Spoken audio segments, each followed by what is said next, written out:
I just want to say one thing. I will reply. She has right to Manya speak. Digvijay Singh bet karke he targets a lot of comments on me, but I want to tell him he's a very senior member. You are not. So please, if he is allowed please to sit and give commentary, I'm allowed to stand if you permit me to say a commentary, no? The Honorable Finance Minister has spoken about the fiscal consolidation, but is there any real progress?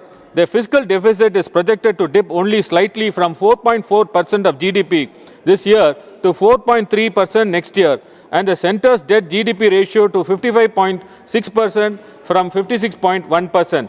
At this place, it will take decades to get debt GDP ratio down to the 40% targeted by the N.K. Singh's committee. The BJP loves to attack Tamil Nadu government on its debt, but at least our Honorable Chief Minister, Dravida model government is borrowing to build schools, hospitals, roads, things that would lead to tangible benefit. I don't see that with the union budget. Sir, the entire nation is very concerned about this trade deal with the USA, that Capitol Hill is rejoicing, but we are yet to hear about this in detail from Raisina Hill. First of all, we are very unhappy with the abject surrender to US. India is a proud nation and civilization. This weaponization of tariff should have pressurized the government into submissions. Secondly, how we have welcomed to $500 billion of American exports in 5 years. The national railway budget has grown 25 times since 2014, while Tamil Nadu gets only 7.5 times. Compare this with other states. Gujarat, 29 times increase. Delhi, 27 times increase. Chhattisgarh, 24 times increase. Madhya Pradesh, 23 times increase. Maharashtra, 20 times increase. Uttar Pradesh, 18 times increase. Even today, the union government has not approved the Coimbatore and Madurai metro rail projects, which are critical for our growing cities. This is a real problem with this budget. It favors spectacle over real needs, politics over people, and central control over the federal fairness. Infrastructure is being used as a political tool, not as a means to build the nations equally. Let me now turn to agriculture and rural India. The budget allocates 1.63 lakh crores. The government speaks about the artificial intelligence in framing under Bharat Vistar and new schemes for cashew, cocoa and fisheries. Come back to this house and reply for every one of the speeches, sir.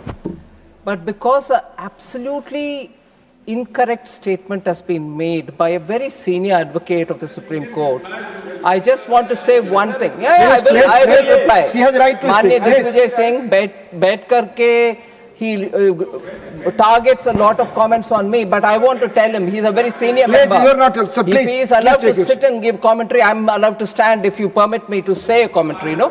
So, Honorable Member Wilson, among many other things that he read out rather than spoke, one thing stood out for me, sir. Tamil Nadu has no new projects given. Absolutely wrong. I'll just count at the tip of my finger 4 things readily. What is the rare earth corridor? Is it not going to Tamil Nadu? Yes. Every district to get one girls' hostel is not for Tamil Nadu.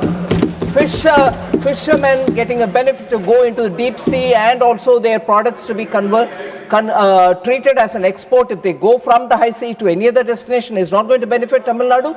The coconut scheme is not going to benefit farmers in Tamil Nadu who are keeping coconut trees. And also the allied health, a related thing where we are saying a medical hub can be created on a challenge mode. Tamil Nadu can bid for it and they won't get it, sir.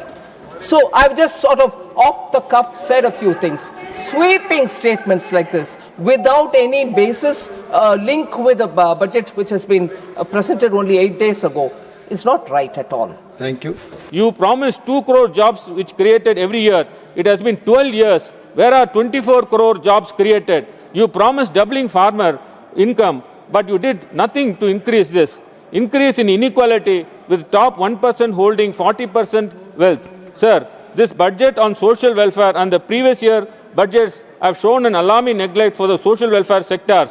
One thing is low allocations of even worse is the terribly low utilization of allocated funds. This budget has allocated 18% of expenditure to the social sector. Taken as a share of GDP, the social sector has received 2.5% lower than 2014-15 when this NDA government presented its first budget. In 2024 and 25, the latest year for which the actual spending data are available, social sector spending fell to an all-time low in a decade of 17% of total expenditure, with only rupees 7.7 lakh crores spent. The Ministry of Labour and Employment, which funds social security schemes for workers, such as pensions for the industrial workers, unorganized workers under the Pradhan-Mantri Shram Yogi Mandan, and also for shopkeepers, retail traders, and self-employment person under the Pradhan-Mantri Karam Yogi Madan, spent just over half of this budget. Everyone knows how much the BJP detests the word socialist in a preamble merely because of who put it there. But such consistent neglect of such social sector is catastrophic for India's less fortunate citizens. Sir, with regard to the increase in allocation for defence, I request the Honourable Finance Minister to focus on the human aspect of our armed forces. Though the man-made mission balance in warfare has tilted towards technology, our men and women in uniform are the most important part of the armed force. I request the Honourable Finance Minister to approve the pending claims and grievances of the armed personnel pertaining to rationalization of pay and one rank, one pension.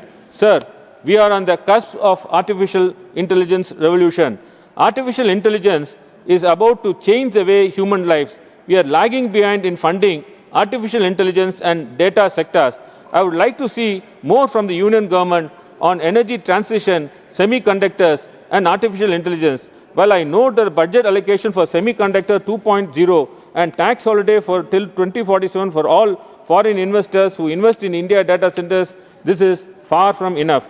We have an international image as a tech country. We should back India tech and India data industry more.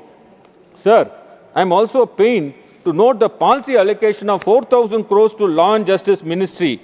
At the same time, government is spending rupees 2 lakh crores on Mumbai-Ahmedabad bullet train. Sir, establishing and spending on courts is not a luxury. It is a fundamental need to preserve a democratic system of government with rule of law at its heart. Access to speedy justice is a fundamental right. When litigants obtain quick justice, it contributes to the progress of the nations. Several courts and tribunals are languishing without judges, staff, basic infrastructure. I request the Honourable Finance Minister to significantly increase the allocation of funds to the Ministry of Law and Justice. Sir, I wish to quote a Tirukural at this juncture. Yetralum, Eatalum, Kathalum, Katha Vaguthalum, Valla Darasu. For the members from other state, it means to build, to earn, to guard, to preserve, and to share. One who masters the cycle alone is worthy to govern. So sharing is an important part of governance, especially in a republic with federal structure. For several years, Tamil Nadu have consistently argued that the union government's approach to tax devolution has systematically disadvantaged developed and high-performing states, including Tamil Nadu.